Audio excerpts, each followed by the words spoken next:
ماں کے انتقال کے بعد بھائی ابھی کا مسین تھا۔ بڑی بہن ہونے کے ناطے مجھے نہ صرف گھر سنبھالنا تھا بلکہ اپنے بھائی کا خیال بھی رکھنا تھا۔ حالانکہ میری عمر زیادہ نہیں تھی مگر حالات نے وقت سے پہلے سمجھدار کر دیا۔ ہم دو ہی بہن بھائی تھے۔ ابو صبح ڈیوٹی پر چلے جاتے اور شام کو لوٹتے۔ دن کے وقت ہم دونوں ہی اس اجڑے مکان میں ایک دوسرے کا سہارا تھے۔ سچ ہے جب ماں یا باپ کا سایہ سر سے اٹھ جائے تو وقت کی کڑی دھوپ معصوم بچوں کو بہت جلد بالغ کر دیتی ہے۔ ٹھوکریں کھانے کے بعد معصومیت کہیں کھو جاتی ہے اور شعور وقت سے پہلے در آتا ہے۔ میں بھی وقت سے پہلے باشعور ہو گئی تھی، تاہم انور کی ذمہ داری نے مجھے کسی اور جانب متوجہ ہونے کا موقع نہ دیا۔ تعلیم بھی جاری نہ رکھ سکی۔ بھائی کے لیے میری محبت دیکھ کر ابو نے رشتہ داروں کے اصرار کے باوجود دوسری شادی نہ کی۔ میں اور انور ایک دوسرے کے دوست بن گئے اور زندگی کسی نہ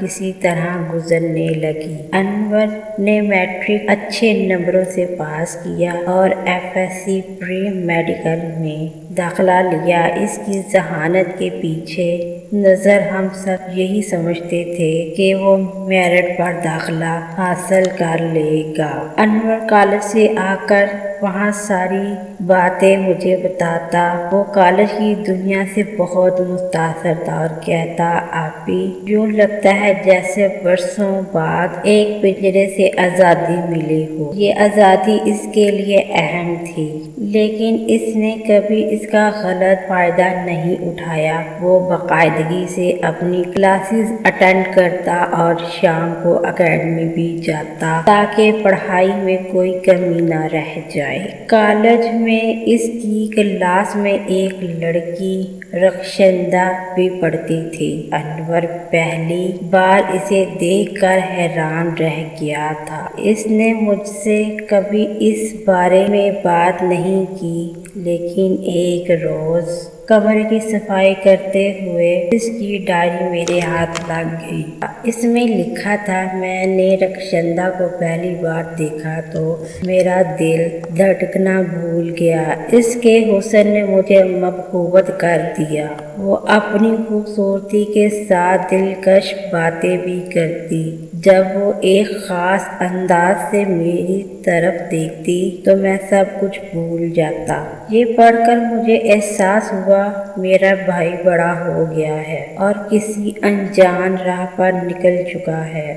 میں اس سے ہمیشہ ایک معصوم بچہ سمجھتی تھی۔ ایک شام وہ جب گھر آیا تو میں نے اس سے بات کی۔ رخشندہ کا نام سن کر وہ سپٹ گیا، کہنے لگا، باجی وہ میری کلاس فیلو ہے اور مجھے اچھی لگتی ہے۔ میں نے اسے سمجھایا، تمہیں ڈاکٹر بننا ہے، اپنی پڑھائی پر دھیان دو، لڑکیوں پر نہیں۔ وہ خاموش ہو گیا، جیسے بات سمجھ تو لی ہوگی مگر ماننے کو تیار نہ تھا۔ ایک دن اس کی نوٹ بک میں ایک خط ملا جو اس نے رخشندہ کے نام لکھا تھا، رخشندہ میں تمہیں چاہنے لگا ہوں۔ یہ بات ان سے کافی عرصے سے کہنا چاہتا تھا مگر ہمت نہ ہوئی۔ آج تم نے میرے سلام کا جواب مسکرا کر دیا تو حوصلہ ملا۔ محبت اعتراف کی محتاج نہیں لیکن دل یہ بھی برداشت نہیں کرتا کہ تم میری حالت سے بے خبر ہو۔ تمہارے بغیر زندگی بیکار لگتی ہے، تمہارے جواب کا بے چینی سے انتظار ہے۔ یہ پڑھ کر مجھے بہت دکھ ہوا۔ میں نے یہ فیصلہ کیا کہ انور کو سمجھاؤں گی کہ یہ خط نہ دے مگر وہ میرے ارادے سے بے خبر تھا۔ وہ اپنی راہ پر بڑھتا جا رہا تھا۔ چند دن بعد اس نے بتایا کہ رخشندہ نے اس کی محبت کو قبول کر لیا ہے۔ ان دونوں کے درمیان خط و کتابت ہونے لگی اور انور اپنی دنیا میں مگن ہو گیا۔ اس کی پڑھائی پر توجہ ختم ہو گئی، وہ کالج کم جانے لگا اور زیادہ وقت رخشندہ سے ملاقاتوں میں گزارنے لگا۔ وہ میری کسی بات کو سنجیدگی سے نہیں لیتا تھا۔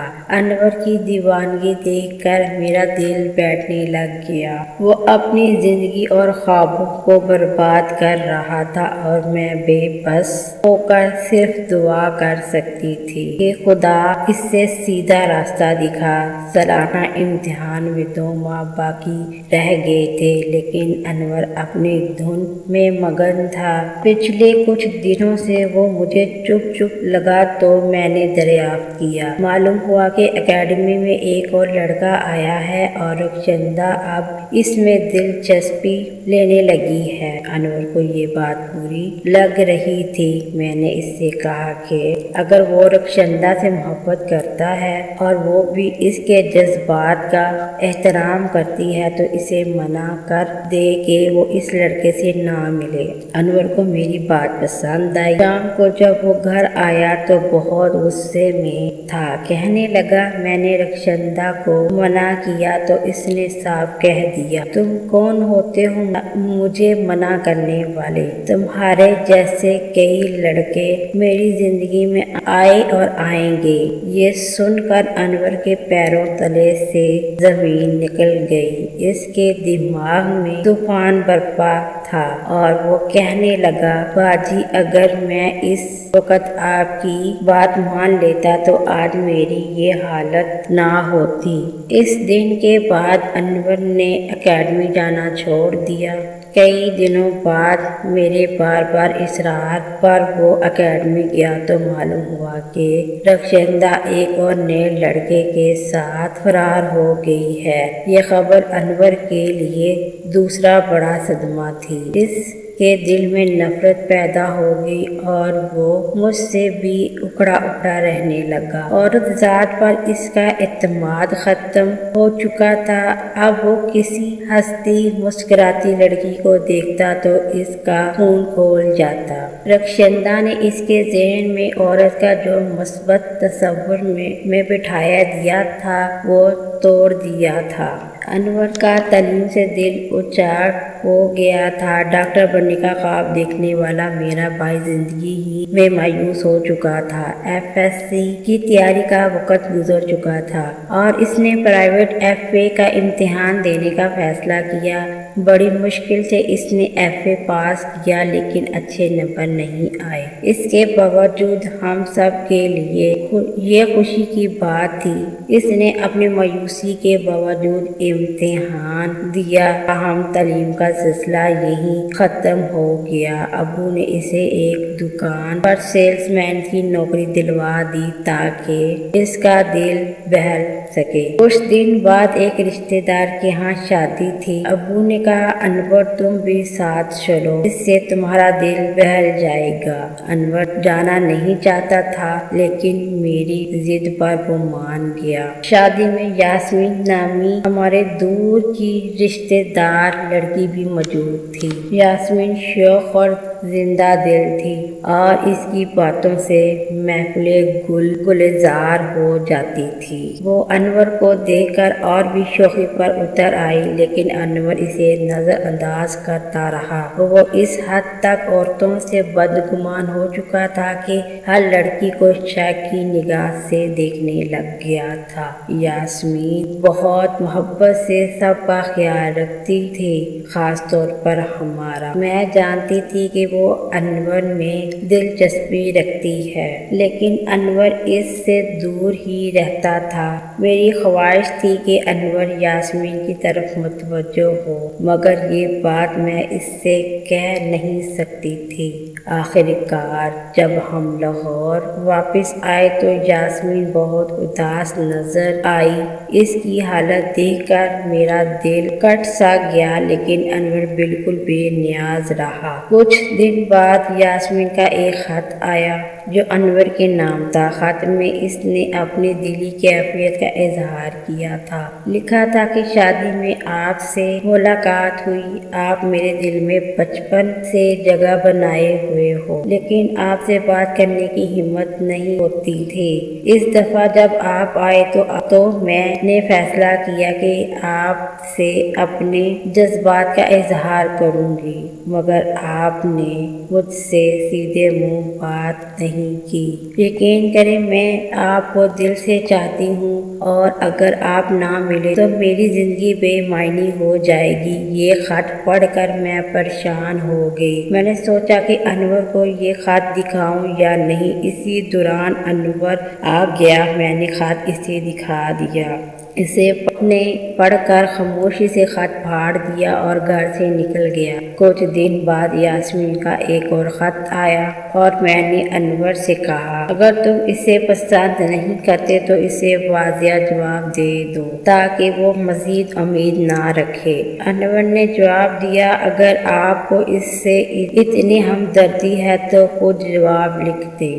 میں نے انور کی جانب سے یاسمین کو جواب دیا کہ میں تم سے محبت نہیں کرتا، میں پہلے ہی کسی اور کو پسند کرتا ہوں اور اس سے شادی کروں گا، تم میرا خیال دل سے نکال دو۔ یہ خط لکھنے کے بعد میں خود کو ہلکا محسوس کرنے لگی۔ مجھے لگا کہ یاسمین اب انور کے بارے میں سوچنا چھوڑ دے گی۔ 6 ماہ بعد ہمیں معلوم ہوا کہ یاسمین بہت بیمار ہے۔ ایک رشتہ دار نے بتایا کہ وہ بڑے شہر لے جائی جا رہی ہے اور بار بار ہمارا ذکر کرتی ہے۔ میں نے انور سے کہا، چلو اسے دیکھ آئیں۔ پہلے انور نہیں مانا، مگر آخرکار میری ضد کے آگے ہار گیا۔ ہم گاؤں پہنچے، مگر انور یاسمین کے گھر جانے پر تیار نہیں تھا۔ میں نے اصرار کیا کہ صرف ایک بار میری خاطر اس سے مل لو۔ انور آخرکار مان گیا اور یاسمین سے ملنے گیا، مگر اس سے کوئی بات نہ کی۔ یاسمین کی حالت دیکھ کر میرا دل بھر آیا، لیکن انور کے چہرے پر کوئی تاثر نہ تھے۔ ہم یاسمین سے مل کر واپس آ گئے۔ اس کی ماں نے بتایا کہ ڈاکٹروں کا کہنا ہے کہ یاسمین کو کوئی خاص بیماری نہیں، لیکن اس کی حالت کی بہتری کے لیے اس کی شادی کر دینا بہتر ہوگا۔ میں نے انور سے کہا کہ اگر تم یاسمین سے شادی کر لو تو شاید وہ ٹھیک ہو جائے۔ یہ سن کر وہ بھڑک اٹھا اور مجھ سے بات کرنا بند کر دی۔ ہمارے واپس آنے کے ایک ہفتے بعد انور کے نام ایک خط موصول ہوا۔ میں نے وہ خط کھولے بغیر انور کو دے دیا۔ جیسے ہی انور نے خط پڑھنا شروع کیا، اس کی رنگت بدل گئی۔ میں نے اس کے ہاتھ سے خط لیا اور خود پڑھنے لگ گئی۔ خط یاسمین کا تھا۔ اس میں لکھا تھا کہ میں نے اپنے والدین اور گھر والوں کو بتا دیا تھا کہ میں انور سے شادی کرنا چاہتی ہوں۔ میں نے انہیں آپ کے گھر رشتہ بھیجنے کے لیے بھی راضی کر لیا تھا، لیکن آپ کے رویے کی وجہ سے یہ قدم نہ اٹھا سکی۔ آپ کے پہلے جوابی خط نے میری زندگی بدل دی۔ آپ کسی اور کو چاہتے ہیں اور میرا دل ہمیشہ یہی گواہی دیتا رہا کہ آپ مجھے ہی چاہیں گے۔ اس خیال نے میری زندگی اجیرن کر دی۔ میں بیمار ہو گئی اور میری حالت مسلسل بگڑتی جا رہی ہے۔ اب امی نے میرا نکاح میرے خالہ زاد سے کرنے کا فیصلہ کیا ہے، لیکن میں کسی کو وہ مقام نہیں دے سکتی جو آپ کو دے چکی ہوں۔ اسی مہینے میری شادی ہونے والی ہے، لیکن جب آپ کو یہ خط ملے گا میں اس دنیا میں نہیں ہوں گی۔ ماں اور باپ کو انکار نہیں کر سکتی اور اپنی تصوراتی محبوب سے بے وفائی بھی نہیں کر سکتی۔ اگر مجھ سے کوئی کوتاہی یا غلطی ہوئی ہو تو معاف کر دیجیے گا۔ اللہ تعالیٰ آپ کو خوش رکھے اور آپ اپنے شریک حیات کے ساتھ ایک مثالی زندگی گزاریں۔ انور یہ خط پڑھ ہی رہا تھا کہ دروازے پر دستک ہوئی۔ آنے والے نے اطلاع دی کہ یاسمین اب اس دنیا میں نہیں رہی۔ یہ خبر سن کر میرے دل پر قیامت ٹوٹ پڑی۔ انور کو صدمہ ہو گیا میں نے اس سے گلے لگایا تو بے اختیار رونے لگا۔ روتے روتے اس نے پوچھا کہ کیا وہ خط آپ نے لکھا تھا؟ میں نے شرمندگی سے کہا ہاں انور، لیکن میں نہیں جانتی تھی کہ وہ لڑکی اتنی سنجیدہ تھی، اس طرح وہ تمہیں اپنے دل سے نکال دے گی۔ لیکن آج اس نے ثابت کر دیا کہ اگر لڑکی وفا کرنے پر آ جائے تو اس کے عزم اور حوصلے کو کوئی نہیں توڑ سکتا۔ انور نے آہستہ سے کہا کہ میں سوچ بھی نہیں سکتا تھا کہ رخشندہ جیسی لڑکیوں کے ساتھ دنیا میں یاسمین جیسی لڑکیاں بھی ہوتی ہیں۔ واقعی عورت ایک ایسی پہیلی ہے جسے سمجھنا بہت مشکل ہے۔ میں خود بھی یہ نہیں جان سکا کہ عورت کے کتنے روپ ہیں۔ وقت گزرتا گیا، میری شادی ہوگی، لیکن انور نے آج تک شادی نہیں کی۔ پہلی عورت سے نفرت نے اسے روک رکھا تھا اور اب یاسمین کی وفا کی یادیں اسے کسی اور کے ساتھ باندھنے نہیں دیتی۔ وہ نہیں چاہتا کہ یاسمین کے خلوص کو بھلا کر وہ کسی اور سے شادی کرے جس نے اس کے لیے اپنی جان دے دی۔ یاسمین کے لیے دعا ہے کہ خدا اس سے جنت میں اعلیٰ مقام عطا کرے۔ انور کے لیے میری دعا ہے کہ خدا اسے سکون اور خوشیوں سے نوازے۔ میں ایک بہن ہوں اور اپنے بھائی کو یوں سوگواری میں تنہا بھٹکتے ہوئے دیکھنا میرے لیے بہت تکلیف دہ ہے۔ امید کرتی ہوں کہ آپ کو آج کی ویڈیو پسند آئی ہوگی۔ ویڈیو پسند آئی ہے تو لائک اینڈ شیئر کر دیں، ہمارا چینل سبسکرائب کر دیں۔ انشاءاللہ ملتے ہیں نیکسٹ ویڈیو میں۔